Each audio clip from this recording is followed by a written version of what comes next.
These are the visuals of the Taliban at Nimroz's governor's palace after the fall of Zarang. Zarang is a city in the southern west of Afghanistan near the border with Iraq. It is the capital of Nimroz province. These visuals that have recently surfaced on social media suggest that a Mi-35 helicopter has been seized by the Taliban at the Kunduz airbase.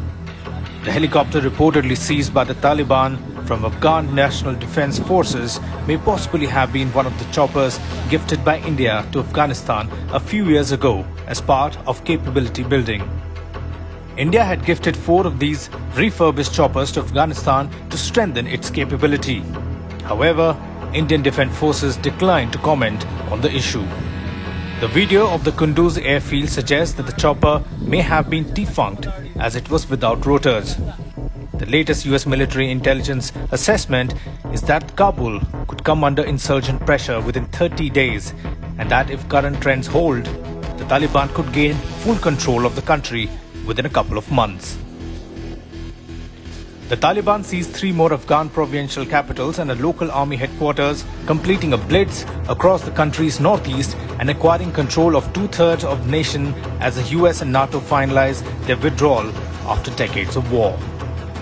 The fall of the capitals of Badakhshan, Baghlan and Farah provinces put increasing pressure on country's central government to stem the tide of the advance. Afghan President Ashraf Ghani rushed to Balkh province, already surrounded by Taliban-led territory, to seek help from warlords in pushing back the insurgents. He also replaced his army chief of staff.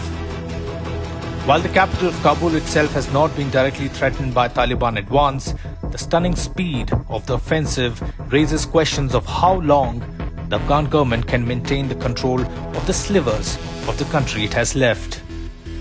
The government may eventually be forced to pull back to defend the capital and just a few other cities.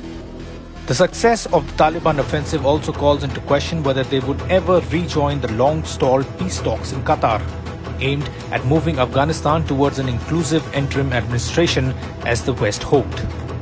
The multiple battlefronts have stretched the government's special operation forces, while regular troops have often fled the battlefield, and the violence has pushed thousands of civilians to seek safety in the capital. Some civilians who fled Taliban advances said the insurgents have imposed repressive restrictions on women and burned down schools. The US military, which planned to complete its withdrawal by the end of the month, has conducted more airstrikes but largely has avoided involving itself in the ground campaign.